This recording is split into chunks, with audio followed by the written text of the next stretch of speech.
What's up, YouTube? It's Mike, Sticks and Seams, and as promised, got some more videos for you.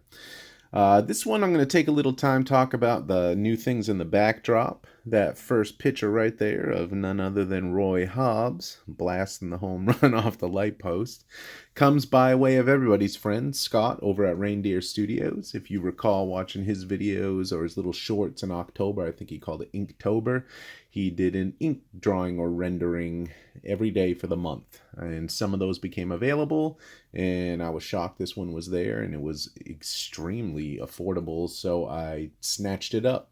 My thought originally was, let me get a Robert Redford cut and frame it together. That'll look amazing. And then I checked his prices, and Robert Redford prices are insane. You can get Hank Aaron autos and Mantle autos for cheaper than his. But hey, you know what? I'm going to take my picture for right now, and we'll see if that other thing ever happens. Thanks a lot, Scott. It's an amazing piece. The second thing to the right of that is I believe it was 97 Zenith Gold Impulse. These were jumbo, as you can see. They had a pack of a jumbo. And this one is numbered to 100 on the back. It had a mini card inserted in, which is no longer there, but I think a surgeon owned this card because it is so clean in the back you can't even tell. And this one comes by way of Bill, the Hall of Fame collector. He purchased it and made it available to me. Thank you very much, Bill. Talked to not only Bill, but Nate as well. And, the consensus is this super rare card, and they don't come up often, and it was a great addition for my collection. So thank you very much, Bill. Let's see what else I had going on. I got in a break, the first break ever, and it was a hockey break from my buddy Magnus over at Canada Cards. He was doing a Fleer Metal Universe, the new one, and needed to fill out some slots, so I got the Bruins and the Lightning. And I think I did pretty well. It's definitely a no-pressure break. It was awesome with Magnus, thank you. And I got this Ross Colton prospect. Not too sure about him. Got a bunch of base, obviously. Kucherov, I'll go through quick. Braden Point, couple of those. What is that? Radish, Stamkos. We got a few Bruins as well. Just really cool, fun break to get into. Don't obviously do a lot of hockey, but it's always good to have some. And this was an homage to the 90s, so why not? The Big Man on Ice insert of Stamkos. Cool card.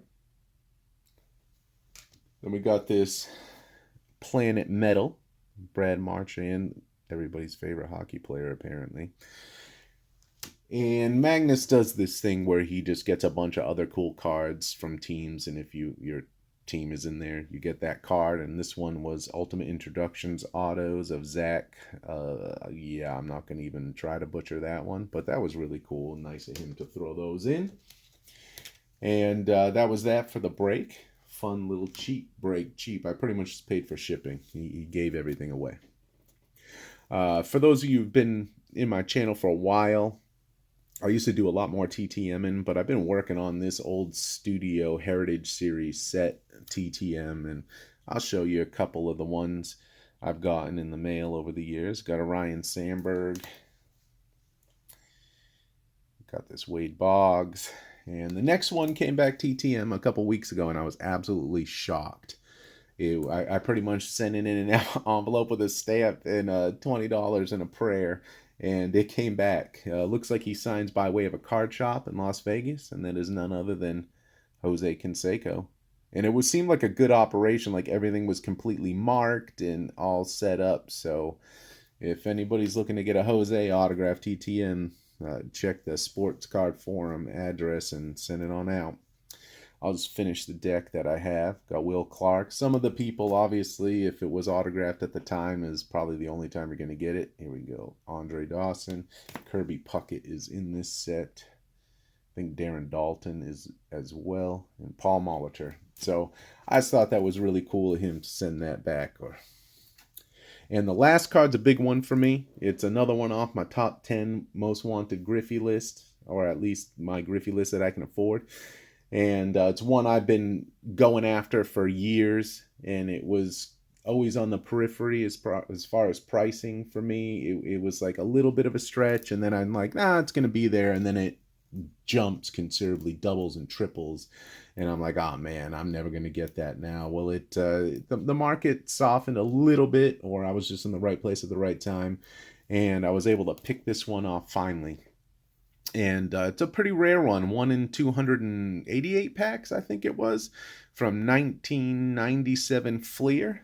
This is the Diamond Tribute, and I am not going to do it justice. This thing is insane. It has that raised, embossed kind of, I don't even know what you would call it. They look like icebergs or stalagmites or something in the back, and then the rainbow foil over it. This thing is insane. I'll show you what the back looks like.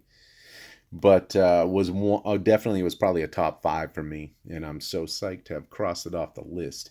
A few more that are attainable on that list, and if I don't get them between now and the National, perhaps I'll be able to pick one up there. I will be attending my first National this year with Jay, Mr. Fisher Bikes. Let's see, who else? Everybody, pretty much. Eric Four Leaf Cards, Scott Reindeer Studios, the Misfits, and such. So, obviously way more to stay tuned to that, but hope to see you there. Look at this thing. Woo! So, thanks for tuning in, and until next time, collect what you love.